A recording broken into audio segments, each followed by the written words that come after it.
ndabaramukije cyane mwese mwandanya munkurikirana ubu naho ni wa mwanya wo twigira hamwe ni gute umuntu ashobora kubikura ubutunzi bwe afise muri Binance akabubikura kugira ushobore kubuvunjisha cyangwa n'akaburo akabukuramo kugira abutware muri Royal Q kugira agira activation cyangwa akaburutira ubukuramo kugira ubushire ahandi hantu ushaka umwe wese kuko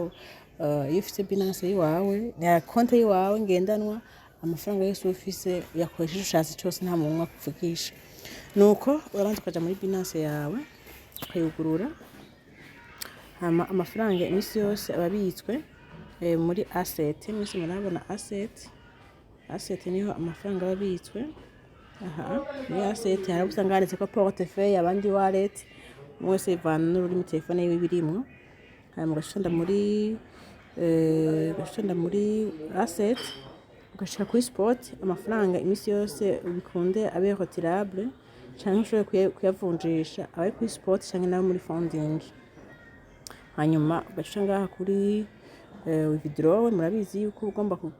kubikura kuri withdraw afise telefone iri mu gifaransa abahanditse ko retirer ukeneye kurotira iki uca uza ngaha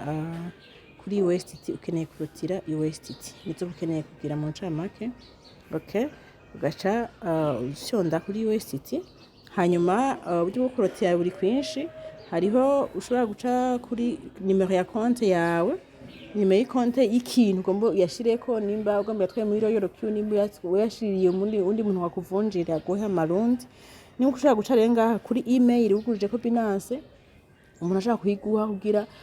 amahera yiwe ashikireko hama nimba nka telefone canke ico bita ID byose biratuma amahera yawe gushikira byoroshe je ngomece kuri send via crypto network kemeza ko hanyuma uba wahejeje gukopya ijya address amahera aja guca kuba bayiguhaye ushishira mu ngaha hanyuma ngaha uca uhitamwo umuhora hari imihora myinshi amafaranga acamwe kugira ashikira umuntu yarwikiye kugira ashike a destination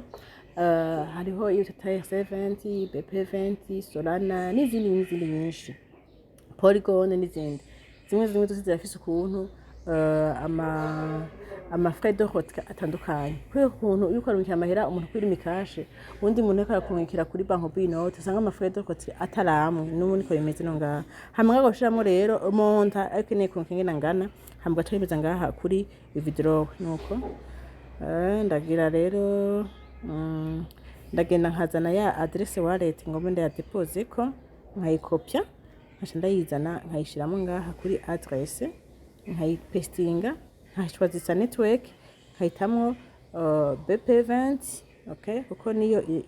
ikata make bana ngaha nta na kimwe ikata fee 0 USDT ukayicako hanyuma ugashiramo amount mbega ukeneye kunka ngahe ni kuvuga ushiyashiramo hanyuma kandika iyo monta ukeneye hanyuma mpeje kuyandikamo nkashanza ngaha nkashonda kuri withdraw nkemeza nkashonda kuri withdraw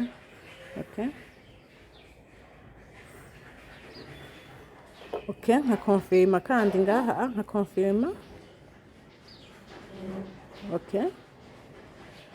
hanyuma ngaha baca bansaba y'amasekite mba nasizemwo kugira bemeze neza ko je ndiko ndagira retrait telefone bari wanje baba bayibona hanyuma baba bakeneye kubona ko ivyo sizemwo ari byo nkorashiramwo ariko nemeje mu gihe nakora konte ya Binance kingena muri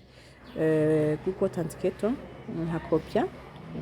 iyo nkazana ngaha nkacangira paste kugira amafaranga ashobore kuva usohoka no kuvuga rero ngaha nimabona ko ari processing no kuvuga withdraw iko iraba mukanya azobashitse mukanya isasi abashitse kuwo uyarungikiye mukanya isasi gato cyane nuko rero dukora withdraw canke umuntu avunjisha utwiwe kugira ayikore ko utwashaka nyine gukorera ku mundi wa Binance yawe aba ari ubiko bwiwawe ngendanwa ukuramwo ayo ukeneye mu nyawe wose so uvanga uburotingo nuko ubuhungishije nuko mwanda yemuhikirana rero turi kumwe